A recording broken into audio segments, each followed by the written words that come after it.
설득의 심리학 파트 1까지 읽었었고요. 오늘은 파트 2부터 읽어나가려고 합니다. 파트 2는 상호성의 원칙이라는 대제목으로 시작을 하고요. 받는 대로 갚아야 한다. 모든 빚은 갚아라. 마치 신에게 빚진 것처럼 이라는 소제목으로 시작을 합니다. 본문. 몇 년 전 한 대학 교수가 간단한 실험을 실시했다. 생면부지의 사람들을 무작위로 선택한 다음 그들에게 크리스마스 카드를 발송한 것이다. 모종의 반응을 예상하긴 했지만 실제로 벌어진 결과는 깜짝 놀랄 정도였다. 교수를 만나본 적이 없음은 물론 이름조차 들어본 적 없는 사람들로부터 엄청난 양의 답장이 쏟아진 것이다. 그러나 답장을 보내온 사람들 중 정체불명인 교수에게 신원을 묻는 사람은 거의 없었다. 그저 그들은 카드를 받으면 무조건 답장을 보내야 한다는 자동화된 반응에 따라 행동했을 뿐이다.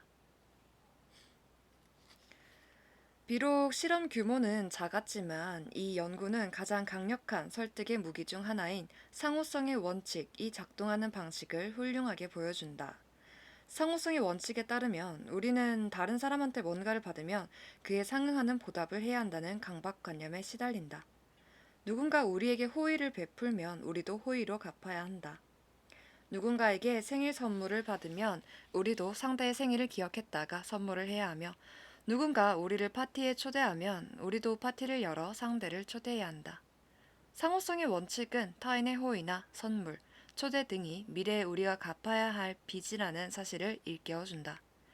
이런 부채의식이 얼마나 보편적인지 당신에게 갚아야 할 의무가 있습니다 라는 말이 감사합니다와 동의어로 쓰일 정도이며 이런 현상은 영어뿐 아니라 다른 언어권, 예를 들어 감사합니다라는 의미는 포르투갈어로는 오르비가도이다 라고 하네요. 다른 언어권도 마찬가지다. 고맙다는 뜻을 지닌 일본어 스미마생은 미래에 자신의 의무를 다하겠다는 의미를 함축하는데 글자 그대로 해석하면 끝나지 않을 것입니다. 다 갚지 못할 것입니다. 라는 뜻이다. 라고 하네요. 저는 처음 알았네요. 스미마생이 그냥 죄송하다 라는 뜻인 줄 알았는데 글자 그대로 해석하면은 미래에 베풀겠다, 미래에 이걸 보답을 하겠다 라는 뜻의 끝나지 않을 것입니다 라는 이런 되게 결의가 느껴지는 뜻인 줄은 지금 처음 알았네요. 부채의식을 수반하는 상호성이라는 강력한 특징은 인류 문화 전반에 널리 퍼져 있다. 사회학자 엘빈 굴드너와 동료 연구진은 집중적인 연구를 통해 모든 인간 사회가 상호성의 원칙을 따르고 있음을 밝혀낸 바 있다. 상호성의 원칙은 모든 사회에 널리 퍼져 있으며 거의 모든 종류의 교환 관계에 영향을 미치고 있다. 사실 상호성의 원칙에서 비롯된 고도의 부채 시스템은 인류 문명의 독특한 특징이라고 할 수 있다. 저명한 인류학자 리처드 리키는 인간을 인간답게 하는 핵심을 상호성의 체계에서 찾았다. 그는 우리가 인간으로 살아남을 수 있었던 것은 선조들이 의무감으로 이뤄진 명예로운 네트워크 안에서 식량과 기술을 공유하는 방법을 배웠기 때문이라고 주장한다. 문화인류학자들은 그 부채의 그물망을 인류만의 독특한 적응 메커니즘으로 평가하며 각 개인을 대단히 효율적인 집단의 일원으로 만드는 분업, 다양한 상품과 서비스의 교환, 상호 의존성의 형성을 가능하게 했다고 본다. 문화인류학자인 타이거와 폭스는 사회 발전을 이루는 데 가장 핵심이 되는 요소가 바로 미래지향적 의무감이라고 주장한다. 인간 사회는 강력하고 광범위한 미래지향적 의무감을 공유함으로써 엄청난 발전을 이뤘다는 것이다. 즉, 미래지향적 의무감이 광범위하게 퍼져 있고 채택돼 있는 인간 사회에서는 누구라도 안심하고 다른 사람에게 음식이나 에너지, 보살핌 등의 호의를 기꺼이 베푸는데 이런 호의는 나중에 자신에게 호의가 필요할 때 되돌려 받을 수 있다는 믿음이 있기 때문이라는 주장이다. 이렇듯 원조와 무상 제공, 방어와 거래 등의 세련된 협력 체계가 가능해지면서 사회 전체에 엄청난 이익이 발생했다. 그러므로 인류 문명에 이토록 긍정적인 결과를 가져다 준 상호성의 원칙이 사회와 가정을 통해 우리 내면에 깊이 새겨진 것은 당연한 일일 것이다. 의무감이 미래지향적이기는 하지만 지속 기간에는 한계가 있다. 특히 비교적 작은 호의인 경우에는 시간이 흐르면서 보답하려는 마음이 약해진다. 그러나 기억에 남을 만한 대단한 선물을 받았을 때 의무감이 상당히 오래 지속된다. 상호 의무감이 얼마나 강력하게 오랫동안 지속되는지 가장 생생하게 보여주는 사례가 바로 멕시코와 에티오피아가 주고받은 5,000달러의 구호자금과 관련한 놀라운 이야기다. 1985년 에티오피아는 극심한 궁핍과 혼란으로 국제사회의 원조를 요청해야 하는 상황이었다. 경제는 무너졌고 수년에 걸친 가뭄과 내전으로 식량 수급도 악화됐다. 기아와 질병으로 국민들이 수천 명씩 죽어나갔다. 이렇듯 도움이 필요한 에티오피아에 멕시코가 5,000달러 상당의 구호자금을 보냈다 해도 전혀 놀라운 일이 아닐 터였다. 그러나 내가 읽은 신문 기사는 구호자금 전달 방향이 정반대였다는 내용이었다. 에티오피아 적십자 회원들이 같은 해에 발생한 멕시코시티의 지진 피해자들에게 5,000달러를 보냈다는 것이다. 사람들의 어떤 행동 때문에 혼란에 빠질 때마다 더 깊이 조사해보고 싶은 욕망은 개인적인 고통인 동시에 직업적인 축복이라 할 수 있다. 다행히 에티오피아의 행동에 나만큼이나 당황한 어느 기자가 에티오피아 측에 해명을 요청했다. 그에게 돌아온 답변은 상호성의 원칙이 얼마나 유효한지 여실히 증명해줬다. 에티오피아 곳곳에서 도움의 손길이 필요한 상황인데도 굳이 그 돈을 멕시코로 보낼 수밖에 없었던 이유는 1935년 에티오피아가 이탈리아의 침공을 당했을 때 멕시코의 도움을 받은 적이 있었기 때문이다. 그래도 조금 엉뚱하긴 하네요. 자기의 상황이, 자기 나라의 상황이 괜찮은 것도 아닐 때, 하지만 국가적으로 한 게 아니라, 이거는 어디였냐, 에티오피아 적십자 회원들, 민간단체에서 한 거니까 또 이해가 가능하다 싶기도 하고. 답변을 듣고 나니 여전히 놀랍긴 했지만 궁금증은 풀렸다. 상호성의 원칙이 문화적 차이와 지리적 거리, 극심한 기근, 오랜 세월, 자국의 절박한 상황 등을 모두 초월한 것이다. 간단히 말해 상호성에서 비롯한 의무감이 반세기가 지난 후에 온갖 장애물을 극복하고 승리를 거뒀다. 50년 동안 이어진 의무감이 에티오피아 문화만의 독특한 특징으로 설명할 수 있는 예외적인 현상이라면 역시 당황스럽게 그지없는 또 다른 사례를 살펴보자. 2007년 5월 27일 워싱턴 DC에서 정보관리로 활동하는 크리스티안 크로너가 신문 기자와 인터뷰를 했다. 그는 허리케인 카트리나가 휩쓸고 지나간 재해 현장에 정부가 시기적절하게 대처한 데 자부심을 보이며 홍수를 당한 뉴올리언스시와 그 밖의 많은 재해 현장에 펌프와 배, 헬기, 기술자, 구호 물품이 얼마나 신속하고 정확하게 전달되는지 자세히 설명했다. 이건 말도 되지 않는다. 비극적인 재난 앞에서 미 연방 정부가 얼마나 서툴고 부적절한 대처로 일관했는지 전 국민이 다 알고 있는데 어떻게 그런 발언을 할 수 있는가? 한 예로 루이지애나 주민들을 원조하기 위해 마련했다고 정부가 자랑에 맞지 않던 로드홈 프로젝트는 로드홈 프로그램은 당시 시작한 지 8달이 지난 시점이었는데도 아직 전체 원조 요청 규모의 80%도 시행하지 못하고 있다. 그렇다면 크로너라는 사람은 뻔뻔하기로 소문난 정치가들 중에서도 유난히 더 후한무치한 인간이라 할 수 있을까? 그렇지 않다. 사실 크로너는 자국 정부의 노고에 충분히 만족할 만한 입장에 있었는데 그는 미국 정부 관리가 아니라 미국 주재 네덜란드 대사였기 때문이다. 그는 카트리나로 파괴된 미국 멕시코만 연안에 네덜란드에서 제공한 원조에 대해 이야기했다. 뭐야, 이렇게 다 뻥을 쳐놓고 낚는 방식으로 글을 써놨네. 한 가지 문제의 답은 구했지만 또 하나의 아리송한 문제가 남는다. 왜 하필 네덜란드일까? 다른 나라들도 태풍 직후 원조를 제공했다. 그러나 네덜란드처럼 즉각적이고 지속적인 헌신을 보여준 국가는 찾아보기 어려웠다. 당시 크로너 대사는 우리가 할 수 있는 모든 일, 그리고 루이지네아 주민들이 우리에게 원하는 모든 일을 할 준비가 돼 있습니다. 라고 말하면서 네덜란드 정부가 홍수 피해 주민들에게 장기적인 원조를 제공할 계획임을 분명히 밝혔다. 그토록 특별한 원조를 제공할 수밖에 없는 설득력 있는 이유도 제시했다. 50년 전 네덜란드가 뉴올리언스에 신세를 진 일이 있었다는 것이다. 1953년 1월 31일 네덜란드에 무자비한 강풍이 불어닥쳐 총 25만 에이커의 육지에 바닷물이 범람하면서 제방과 부두, 가옥 수천 개가 파괴되고 2,000명의 인명 피해가 발생했다.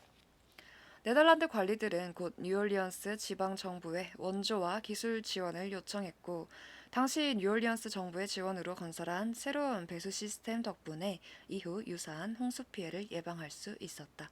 그렇다면 미국 정부는 왜 뉴올리언스에 외국 정부에서 제공한 수준의 자원을 제공하지 못했는지 궁금해할 것이다.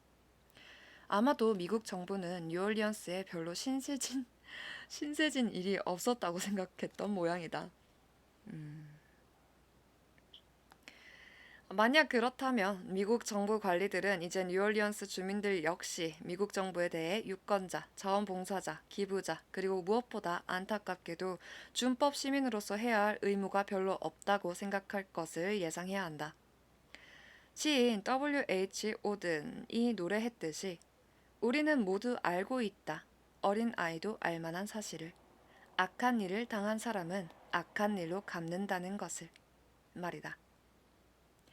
그렇게 보면 2007년에 주 방위군과 주 경찰, 시 경찰까지 인원을 보강해 끊임없이 순찰을 했는데도 뉴올리언스의 살인사건 발생률이 30%나 급증하며 최고 수준을 기록하고 미국에서 가장 유혈이 낭자한 도시가 돼버린 것도 이해할 만한 일이다. 다소 일반화시켜 말하자면 상호성의 원칙은 자신이 보여준 행동의 결과가 좋든 나쁘든 결국은 뿌린 대로 거둔다는 사실을 보여준다. 주는 대로 받는다라는 말을 여러 가지 예시와 함께 했는데요. 요즘에 또 유행하는 거는 또 사이다 대처 이렇게 얘기를 하는데 사이다 좋지만 그 당시 순간은 또 좋지만 돌아 또 언제 만나게 될지 모르는 게 사람 일이다 라고 생각하는 편으로서 이왕이면 아무리 개 같은 사람을 만나도 최대한 예의를 갖추고 마무리 짓는 거를 지향합니다. 상호성의 원칙에 동의한다는 말이었고요. 다음 소제목 상호성의 작동 방식 부문 인간 사회는 상호성의 원칙에서 상당한 이득을 얻고 있기 때문에 사회 구성원들은 상호성의 원칙을 신뢰하고 따르도록 확실히 훈련받고 있다. 우리는 모두 상호성의 원칙을 어기지 말라고 배웠으며 이를 어길 경우 사회적 제재와 비난을 받는다는 사실도 잘 알고 있다. 받기만 하고 내주려 하지 않는 사람들은 대체로 혐오의 대상이 되기 때문에 우리는 파렴치하고 배은망덕한 인간, 무임승차자 등으로 보이지 않기 위해 항상 최선의 노력을 기울인다. 그러다 보면 우리의 부처의식을 이용해 이득을 취하려는 이들에게 걸려들 때도 많다. 상호성의 원칙이 설득의 무기라는 사실을 인식한 사람들이 그 원칙을 얼마나 능수능란하게 이용하는지 알아보고 싶다면 심리학자 데니스 레건이 실시한 실험을 살펴볼 필요가 있다. 연구진은 피험자를 다른 피험자 한 사람과 함께 미술 작품 몇 점을 평가하도록 하는 미술 감상 실험에 참가시켰다.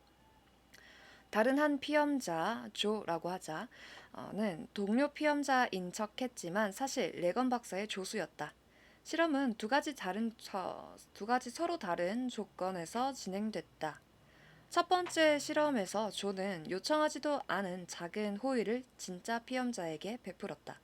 실험 도중 휴식 시간에 조는 몇 분 동안 실험실을 나갔다가 콜라 두 병을 들고 들어와 한 병은 자신이 마시고 나머지 한 병은 피험자에게 건네주면서 실험자에게 콜라 좀 마셔도 되냐고 물어보니 괜찮다고 해서 같이 마시려고 한 병 더 사왔어요. 라고 말했다. 두 번째 실험에서는 조는 피험자에게 아무런 호의도 베풀지 않고 휴식 시간에 잠깐 밖으로 나갔다가 빈손으로 돌아왔다. 하지만 그 밖에 조의 모든 행동은 첫 번째 실험과 동일했다. 미술 작품 평가가 끝나고 실험자가 잠깐 실험실을 비운 사이 조는 피험자에게 한 가지 부탁을 했다. 당첨되면 신차를 받을 수 있는 복권을 자신이 지금 판매 중인데 복권 최다 판매자는 상금으로 $50를 받게 되어 있으니 한 장에 25센트짜리 복권을 구매해달라는 내용이었다. 한 장만 사주셔도 됩니다. 물론 많으면 많을수록 좋지만요. 이 연구의 주목적은 두 가지 조건에서 피험자가 구입하는 복권의 매수가 얼마나 달라지는가를 보는 것이었다.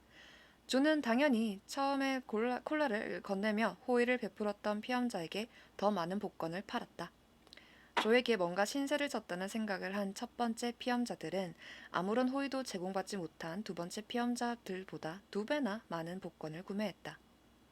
레건의 연구는 상호성의 원칙의 작동 방식을 매우 간략하게 보여주고는 있지만 조금 더 깊이 생각해보면 상호성의 원칙을 이용해 개인적인 이득을 취하는 일이 가능하다는 사실을 깨닫게 해준다. 콜라의 값이 복권 값보다 훨씬 작았겠죠. 하지만 먼저 베푼 호의에 고마움을 느낀 실험자들이 복권을 호의를 베풀지 않았던 피험자들보다 2배 이상이나 더 많이 샀다. 뭐 이런 거 저런 거 다 따지면서 하는 거는 뭐 사실 뭐 잘 모르겠는데 기본적으로 먼저 호의를 베푸는 사람들이 호감을 받기가 참 쉽죠. 사실 호감을 일부러 받으려고 호의를 베풀지는 않는 것 같은데 그런 사람들은 이 책에서는 상호성의 원칙을 이용하면 개인의 이득을 취할 수 있다라고 되게 학습할 수 있게끔 얘기를 해주네요.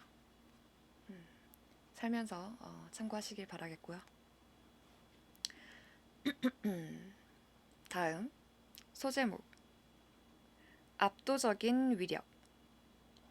본문 상호성이 다른 사람의 승낙을 얻어내는 효과적인 도구로 이용되는 이유는 상호성의 원칙이 지닌 압도적인 위력 때문이다. 그 힘은 몹시 강력해서 부채의식 같은 감정이 없다면 단박에 거절당한 법한 요청에도 네 라는 응답을 이끌어내는 경우가 많다. 레건의 두 번째 실험 결과를 보면 상호성의 원칙의 위력이 어떤 요청의 수락 여부에 영향을 미칠 만한 특정 요인들을 무력화시키는 일반적인 경우를 볼 수 있다. 레건은 상호성의 원칙이 승낙에 미치는 영향뿐만 아니라 상대에 대한 호감이 승낙에 미치는 영향에도 관심을 뒀다. 조에 대한 호감도가 복권 구매 결정에 얼마나 영향을 미치는지 측정하기 위해 레건은 먼저 설문조사를 통해 조에 대한 피험자들의 호감도를 평가했다. 그러고는 피험자의 호감도와 그가 조에게서 구입한 복권의 매수를 비교해봤다. 조에 대한 호감도가 높을수록 복권 구매량도 확실히 높아졌다. 이 정도로는 놀라운 발견이라 하기 어려울 것이다. 좋아하는 사람에게 더 큰 호의를 베풀고 싶은 것은 인지상정이니 말이다. 그러나 레건의 실험에서 나타난 흥미로운 결과는 조한테 콜라를 받은 피험자의 경우 호감도와 승낙 사이에 정비례 관계가 완전히 사라졌다는 것이다. 일단 조에게 신세를 지고 나자 조를 싫어하든 좋아하든 상관이 없었다. 피험자는 조에게 보답을 해야 한다는 의무감을 느꼈고 실제로 보답을 했다. 조를 싫어한다고 답했던 피험자도 조를 좋아한다고 답했던 피험자와 동일한 분량의 복권을 구매했다. 아, 착하네요. 상호성의 원칙은 매우 강력해서 평소라면 승낙 여부에 영향을 미쳤을 상대에 대한 호감이라는 요인마저 압도해버렸던 것이다. 음. 만약에 이거는 조금 진짜 도움이 될 것 같은 게 여러분이 상대방에게 무언가를 얻어내고자 할 때에는 상대가 나를 싫어한다는 걸 알아도 먼저 호의를 베풀면은 자기가 진짜 상대에게 원하는 거를 얻어낼 수 있는 확률이 높아진다 라는 거를 알 수가 있네요. 이 실험은 우리가 평소에 싫어하는 사람, 가령 불쾌하고 달갑지 않은 영업사원이나 기분 나쁜 이웃, 왠지 이상하고 의심스러운 단체 회원 등의 사람들도 우리에게 어떤 요청을 하기 전에 작은 호의를 베풀면 원하는 결과를 얻어낼 확률이 높아진다는 사실을 암시한다. 말 그대로 적혀져 있네요.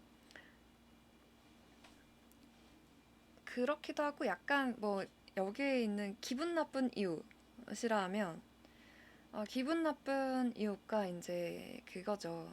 더 이상 엮이고 싶지 않아서 그렇다거나 아니면 그런 거 있잖아. 소개팅에서 왜 보통은 남자가 먼저 그 소개팅 비라고 하나? 그 밥 먹었을 적에 식사비를 먼저 내는 경우가 많다고 하잖아요.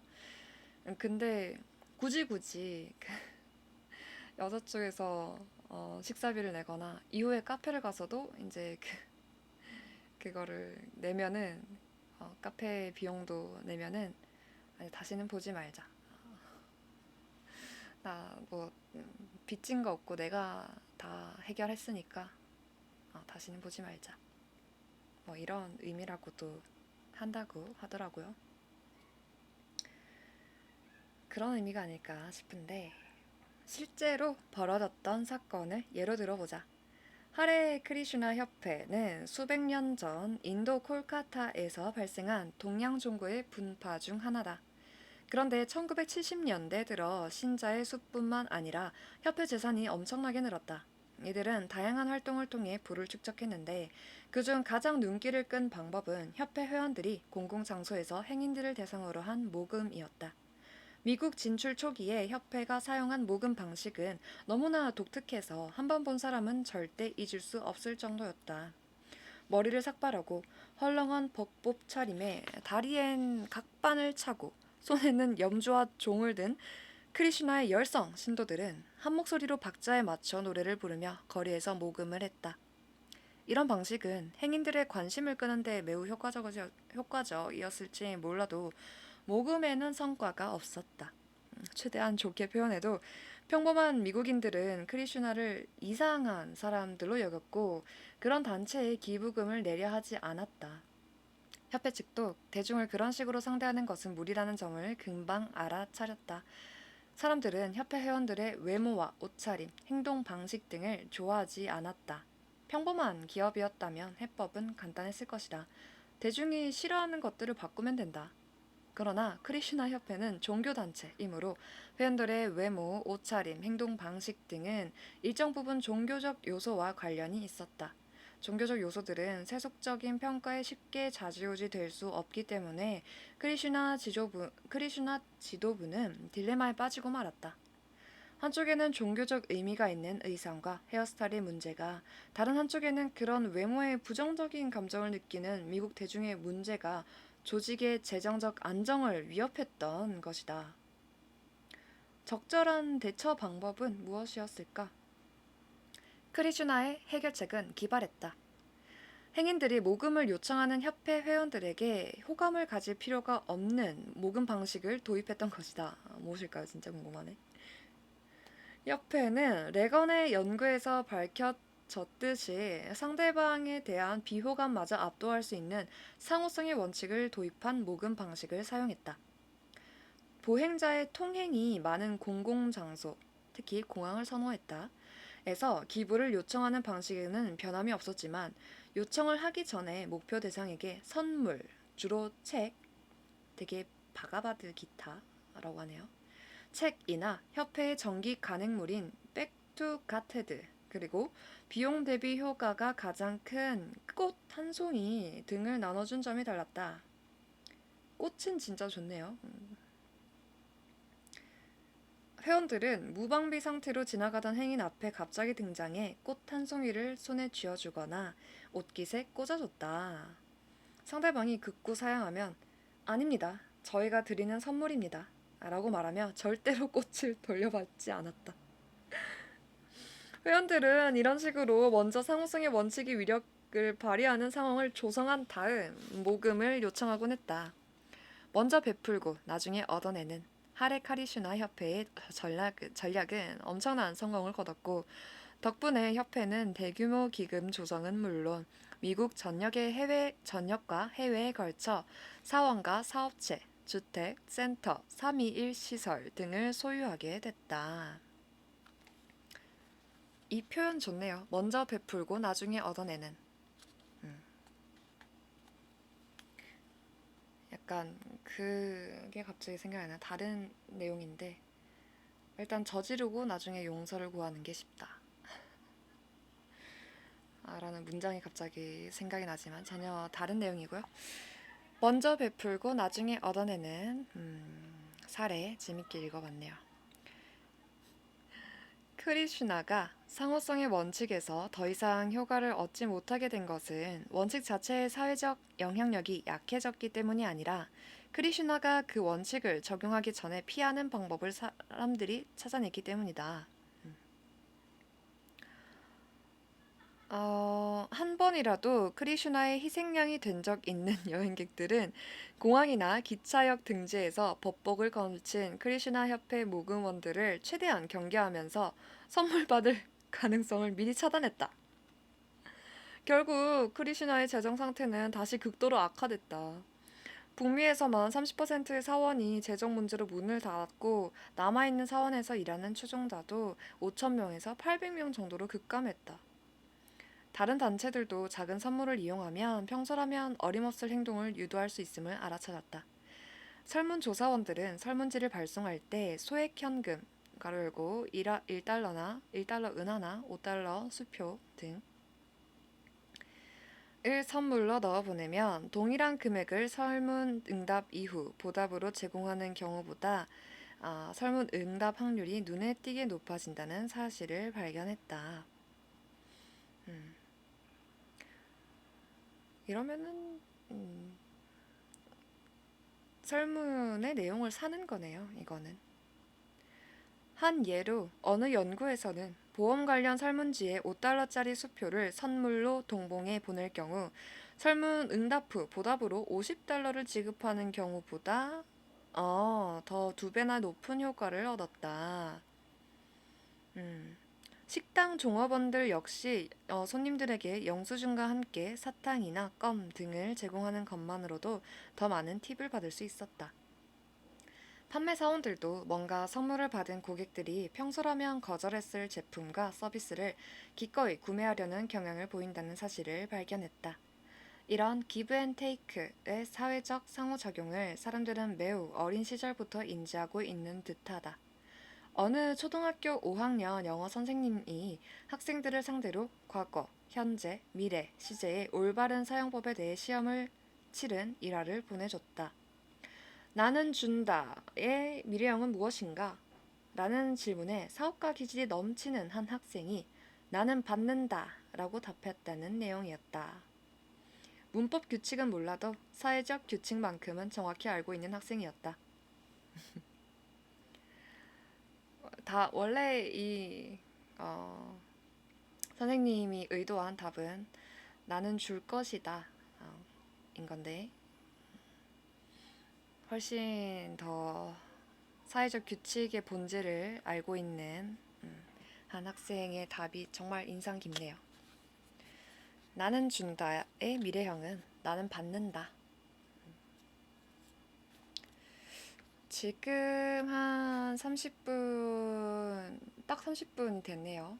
됐는데, 내용이 좀 재미있어서, 원래 30분 정도 하고 그만이는 편인데, 한번 쭉 읽어볼까 싶습니다. 보자. 다음, 소제목. 정치가의 착각 또는 은폐. 본문. 정치판 역시 상호성의 원칙이 위력을 발휘하는 영역이다. 지위 고하를 막론하고 거의 모든 정치가가 상호성의 원칙을 사용한다. 고위 선출직 공무원들이 서로 호의를 주고받는 정실주의를 통해 정치판을 부도덕한 동료애로 오염시키고 있다. 어떤 법안에 대한 투표 과정에서 자신의 정치 노선과 어긋난 표를 던지는 의원이 있다면 대부분 해당 법안의 발안자에게 신세를 갚는 경우라고 보면 된다.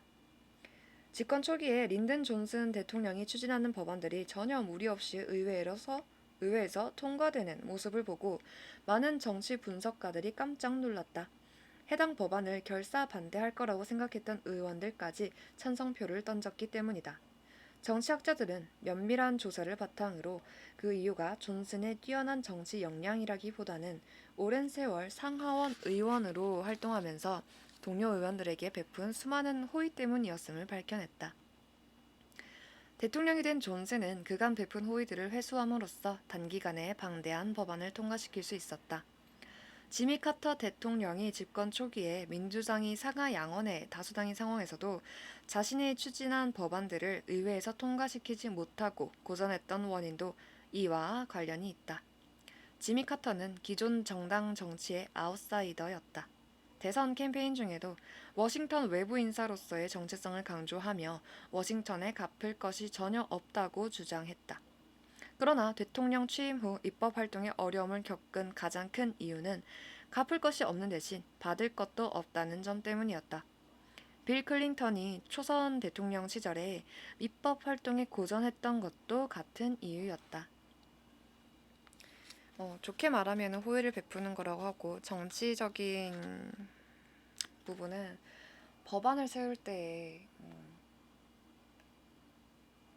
개인적인 호의로 받을 수 있는 내용이 아니라 국가기관, 국민에게 베풀어야 하는 어떠한 일을 하는 사람 입장이기 때문에 호의라는 게 자칫 잘못하면은 동료애로 오염시킨다라고 표현을 할 수가 있기도 하죠. 정치라는 게 비단 정치인들뿐만 아니라 모든 사회에서 필요한 부분이라고 얘기는 하지만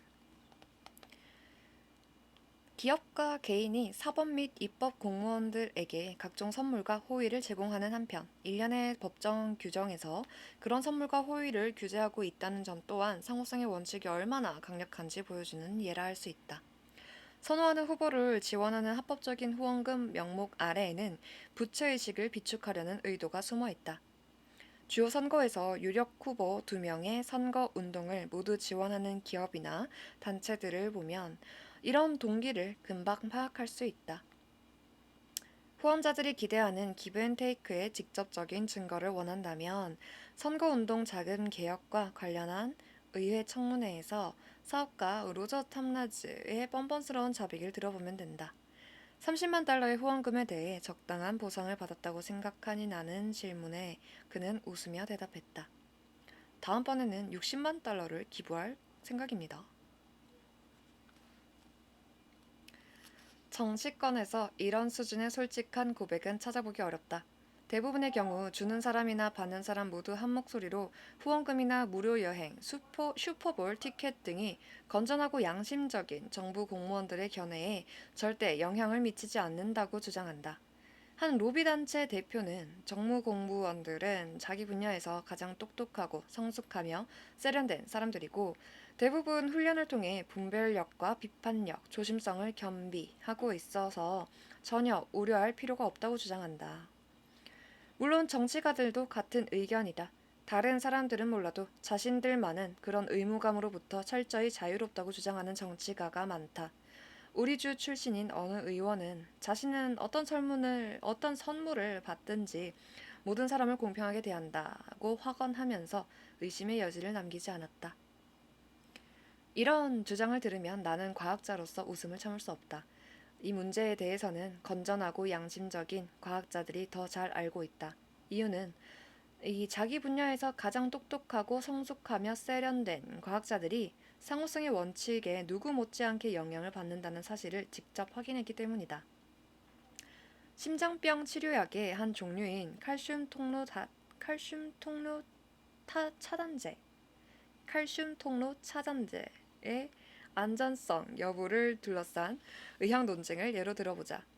한 연구에 따르면 해당 약물의 안정성을 지지하는 연구 결과를 발표한 과학자들 전원 100%가 사전에 제약회사의 지원, 즉 무료여행, 연구기금, 고용 등의 혜택을 받은 경험이 있는 것으로 밝혀졌다.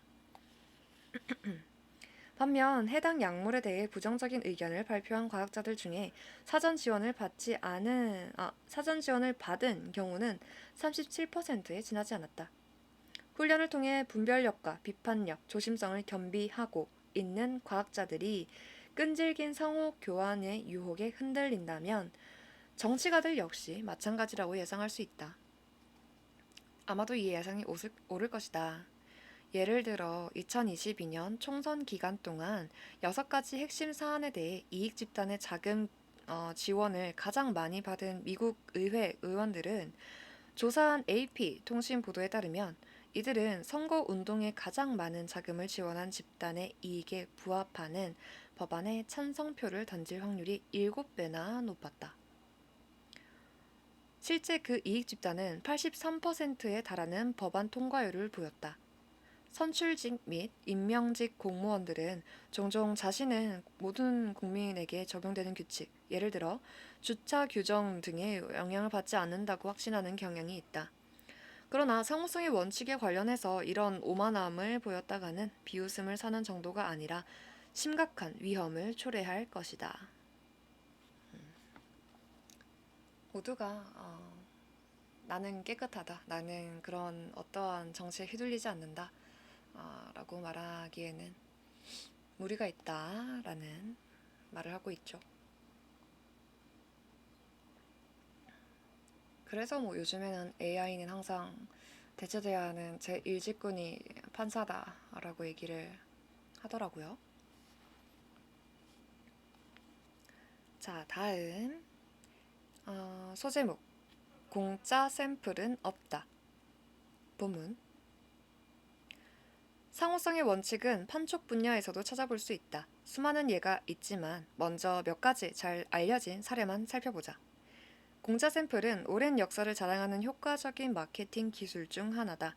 공짜 샘플 판촉은 대부분 잠재 고객에게 관련 제품의 일부를 미리 제공해 선호도를 조사하는 방식으로 진행된다. 제조사 입장에서는 당연히 대중에게 제품의 장점을 소개하고 싶을 것이다. 그러나 공짜 샘플의 진짜 매력은 이 역시 일종의 선물이다 보니 상호성의 원칙이 적용된다는 것이다. 공짜 샘플로 판촉을 하는 업체들은 마치 주짓수 고수들처럼 제품 홍보에만 목적이 있는 척하면서 사람들에게 공짜 선물이 주는 자연스러운 부채의식을 심는다. 공짜 샘플이 가장 흔한 곳은 슈퍼마켓으로 판매사원들은 고객에게 이런저런 제품을 조금씩 나눠주며 시식을 권한다. 활짝 웃고 있는 판매사원한테 음식을 받아먹고는 이쑤시개와 빈 컵을 돌려주고 매몰차게 돌아서기란 쉬운 일이 아니다. 그래서 별로 좋아하지도 않는 제품을 구매한다. 구매하시나요? 저는 구매를 안 할 때도 많거든요. 이런 마케팅 전략을 보다 효과적으로 변형시킨 사례가 벤스 패커드의 숨은 설득자에 실려 있는데 인디애나주의 어느 슈퍼마켓 주인은 치즈를 덩어리째 밖에 내놓고 고객들에게 공짜 샘플을 마음대로 잘라가게 하는 방법으로 몇 시간 만에 1000파운드짜리 치즈를 전부 팔아치웠다고 한다. 그런데 지금 이 내용 읽으면서 저번에 그 터키석 장신구는 값싼 가격에 내놓지 않고 오히려 2배 이상의 가격을 잘못 적었더니 다 팔려 나갔다. 라는 사례가 생각이 나는데 이것은 어떠한 차이로서 어떤 차이지만 또 먹히게 된 전략인 건지 사실 살짝 이해가 안 가네요. 어쨌든 부채의식을 심어준다. 판매 자체는 비싸게 팔면은 되지만 부채의식을 심어주고 판매하는 전략도 사람들에게 먹힐 수 있다. 음. 식품 관련해서는 그럴 수 있다라고도 생각할 수 있을 것 같고. 터키석의 일부 조각을 선물로 준다 해서 살 것 같진 않은데.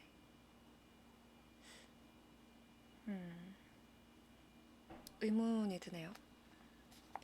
하지만 쭉 읽어보자면 또 다른 유형의 공짜 샘플 전략은 전 세계적 방문 판매 조직을 활용해 가정 및 개인 생활용품 등을 생산, 유통하는 아메이사가 사용한 전략이다.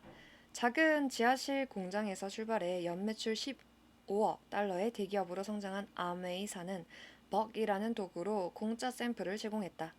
벅이란 가구 광택제, 세제, 샴푸, 탈취제, 살충제, 유리세정제 등 여러 가지 아메이 제품을 한데 모아놓은 것으로 특별 제작한 상자나 비닐봉지 등에 담아 고객의 집으로 배달했다. 대비인 아메이 판매 매뉴얼을 보면 판매사원이 어떤 비용이나 의무사항 없이 24시간이나 48시간 또는 72시간 동안 벅을 고객에게 맡겨놓고 일단 한번 사용해보라고 말하면 거절하는 사람이 아무도 없을 것이다 라고 적혀 있다. 시험 사용 기간이 끝나면 아메이 판매사원이 고객을 방문해 샘플 중 고객이 원하는 제품을 주문받는다. 그렇게 짧은 기간 동안 제공된 샘플을 전부 다 사용할 수 있는 고객은 거의 없으므로 판매사원은 남은 제품을 수거해 다음 잠재 고객에게 다시 제공했다. 아메이 판매사원 대다수가 자신의 판매 구역 안에서 한 번에 여러 개의 벅을 회전시킨다. 이제 우리는 벅을 받아서 사용한 아메이 고객들이 상호성의 원칙에 덫에 걸렸다는 사실을 알고 있다. 수많은 고객들이 의무감에 굴복해 자신이 시험삼아 일부 사용해본 제품을 주문한다. 현재는 아메이도 벅의 성공 이유를 잘 알고 있다. 하지만 처음에는 아메이처럼 기록적인 성장을 거듭한 기업에서조차 벅이라는 도구는 굉장한 화제거리였다. 각 주의 총판 업자들이 본사에 올린 보고서를 보면 벅의 효과가 얼마나 대단했는지 짐작할 수 있다. 믿을 수가 없습니다. 이렇게 흥분되는 일은 처음입니다. 제품이 말도 안 되는 속도로 팔려나가는데 이제 시작일 뿐입니다. 각 지역 유통업자들이 벅을 받아갔는데 매출이 놀라운 속도로 증가했습니다. 이제껏 본 가장 환상적인 판매 전략입니다. 벅을 회수하러 가면 고객들이 평균적으로 벅 전체 금액의 절반 정도에 해당하는 제품을 구매합니다. 한마디로 기가 막힙니다. 우리 조직 전체에서 이런 반응은 정말 처음 봅니다. 아무래도 소모품은 먼저 공짜 샘플을 주면은 부채감을 느낀다라고 정리할 수가 있을 것 같네요. 각 주의 아메이 총판 업자들은 벅의 놀라운 위력에 당황했다. 유쾌한 당황이긴 했으나 어쨌든 당황스러운 것은 사실이었다. 물론 지금 우리에게는 전혀 당황스러운 일이 아니다. 상호성의 원칙이 돈이나 상거래와 상관없는 순전히 개인적인 상황을 지배하는 경우도 많다. 상호성의 원칙이 설득의 무기로 강력한 위력을 발휘한 사례에서 내가 가장 좋아하는 것도 바로 이런 경우 중 하나다. 유럽 과학자 아이베스펠트가 발표한 사례 중에는 제1차 세계대전 당시 적군을 잡아다 취조하는 임무를 맡았던 한 독일 병사의 이야기가 있다. 당시 참호전의 특성상 정체 병력이 대치 중인 양국 전선 사이에 무인지대를 통과하기란 거의 불가능했지만 병사 하나가 몰래 기어가 상대 참호로 진입하는 것은 그다지 어려운 일이 아니었다. 이런 이유로 제1차 세계대전 당시 각국 군대에는 주기적으로 상대 침호에 잠입해 적군을 잡아다 취조하는 임무를 맡은 전문가들이 있었다. 너무 무서운데요? 문제의 독일 병사도 몇 차례 임무를 성공적으로 수행한 후 다시 한번 파견을 나갔다. 이번에도 역시 전선 사이의 무인지대를 교묘하게 통과해 참호를 혼자 지키던 적군 병사를 기습했다. 방심한 채 빵을 먹고 있던 적군 병사는 손쉽게 무장 해제를 당했다. 그런데 빵 한 조각을 손에 들고 겁에 질린 일포로는 그 순간 자기 인생 최고의 결정을 내렸다. 독일군에게 빵을 건넨 것이다.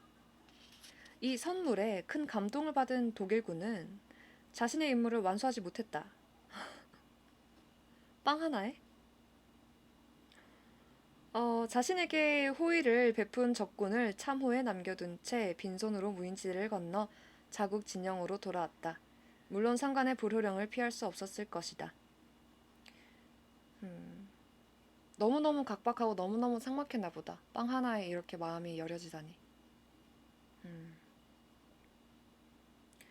더 기이한 사례는 워싱턴 DC의 어느 디너 파티에 침입했던 무장 강도의 경우다. 이리저리 총을 겨누며 돈을 요구하던 강도는 누군가 식탁에 남아있던 와인과 치즈를 권하자 마음을 바꿔 사과하고는 조용히 떠났다.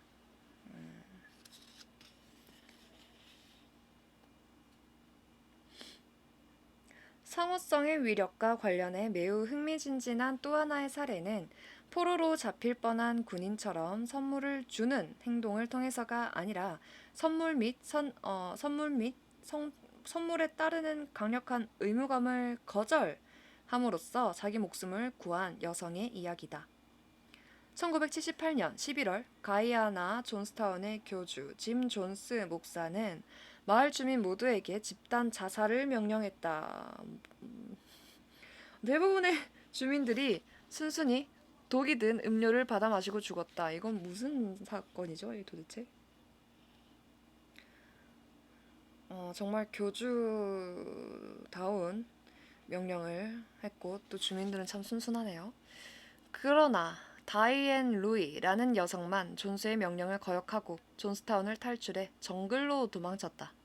그녀가 감히 도망칠 생각을 할 수 있었던 것은 도움이 필요한 순간에 교주의 특별한 호의를 거절했기 때문이다. 그녀는 병석에 누워 있을 때 교주가 주는 특별한 음식을 거부했는데 한번 교주의 특혜를 누리기 시작하면 그에게 좌지우지 될 것 같았기 때문이다. 이거 중요하다고 생각합니다. 아마도 존스 목사의 실수는 다이앤에게 성경을 너무 잘 가르친 일이었을 것이다. 특히 출애굽기 23장 8절 너희는 뇌물을 받아서는 안 된다. 뇌물을 받은 사람의 눈을 멀게 하고 뇌물은 사람의 눈을 멀게 하고 의로운 사람의 말을 왜곡시킨다. 라는 구절을 말이다. 거절할 줄도 알아야죠. 어떤 좀 위험할 것 같은 호의. 이 사람에게 나중에 소나기에서 물어날 것 같다라고 싶을 때는 빨리 도망가야 한다. 라고 저도 생각하는 편입니다. 한 50분인데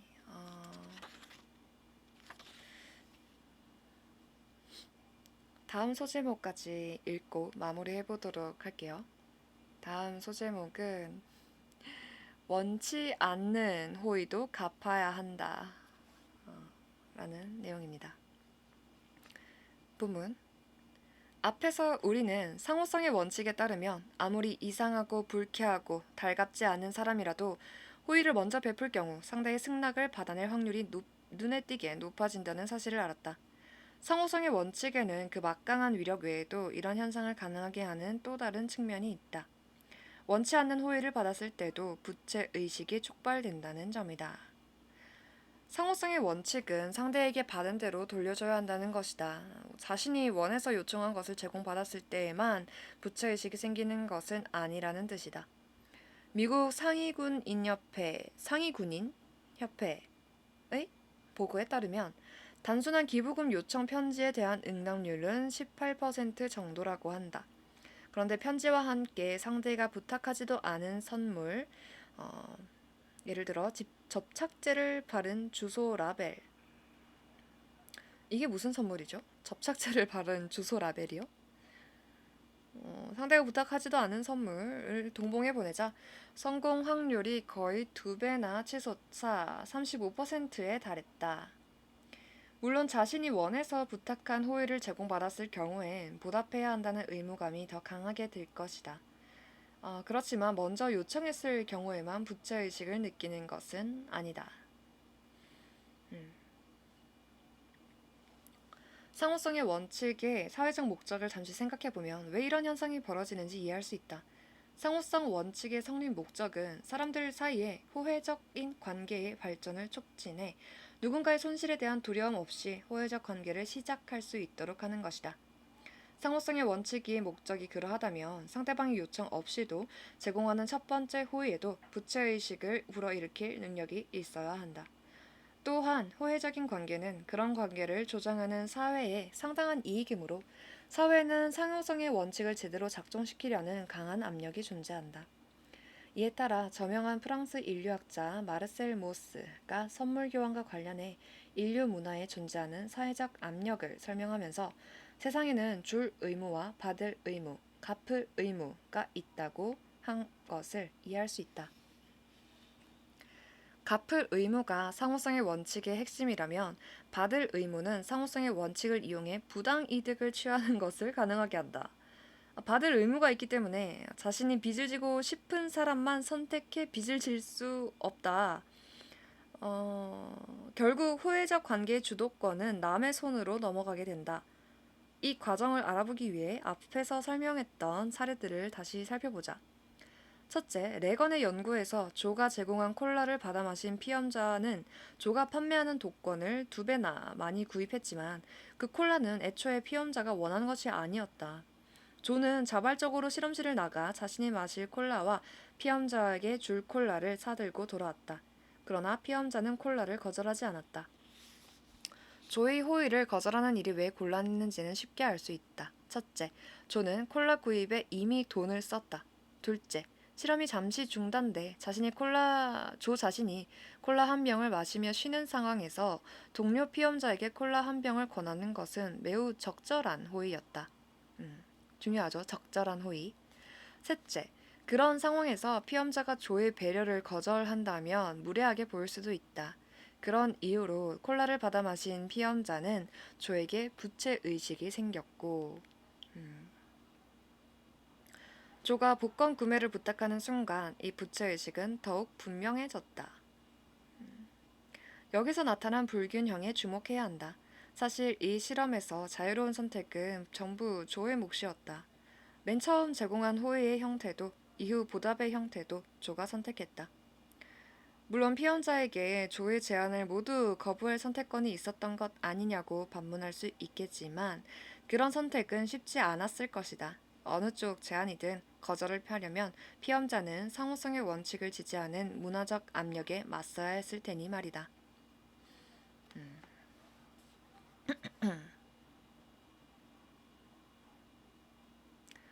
많은 단체들이 뜻밖의 선물이 일으키는 의무감을 이용한다. 기금 모금을 요청하는 편지와 함께 작은 선물, 개인용 주소 라벨, 저는 이게 무슨 선물인지 모르겠네요. 축하 카드, 열쇠 고리 등을 동봉한 편지를 보내는 자선단체들이 얼마나 많은가. 나는 작년 한 해에만 이런 편지를 5통이나 받았는데 2통은 상위 군인 단체에서, 나머지 3통은 기독교 단체와 병원 등에서 온 편지였다. 모든 편지의 내용은 비슷했다. 동봉한 물건은 우리 단체에서 드리는 선물로 생각해달라. 우리가 요청하는 것은 물건 대금이 아니라 선물에 대한 작은 성의 표시일 뿐이다. 대충 이런 내용이었다. 기독교 단체 한 곳에서 보낸 편지에는 내가 받은 카드 한 세트는 판매가 아니라 나의 친절한 마음을 불러일으키기 위해 제공한 것이라고 쓰여 있었다. 세금 혜택은 논외로 하더라도 카드를 상품이 아닌 선물이라고 주장하는 것이 해당 단체에 어떤 이득이 되는지 쉽게 짐작할 수 있다. 아무리 원하지 않은 선물이라도 일단 선물에 대해서는 보답을 해야 한다는 강력한 문화적 압력이 있지만 원하지 않는 상품을 억지로 구매해야 한다는 압력은 전혀 없기 때문이다. 말을 어떻게 표현하느냐에 따라 다르다는 거죠. 근데 저는 그 어떤 기독교 단체에서 물티슈 이런 거 나눠주면은 그냥 잘 받고 잘 쓰는 편입니다. 사실 그 선물을 주면서 그 기독교 분들은 뭘 해달라고 하는 건 아니고 그냥 그 안에 내용 좋은 글귀를 읽고 기독교가 되어라 라는 바램을 전해주시는 것 같지만 저는 기독교가 되어 있지 않고요. 주시는 물티슈만 잘 쓰고 있는 점이라는 것. 글 보면은 상호성의 원칙이 모든 상황에서 적용되는 건 아니고 또 적절한 어떠한 전략을 잘 짜야 먹힐 수 있다라고 생각이 드네요. 네, 오늘은 여기까지 읽으면 될 것 같고요. 다음부터 소제목 상호성의 원칙은 불공평한 교환을 일으킨다 부터 읽어 나가겠습니다.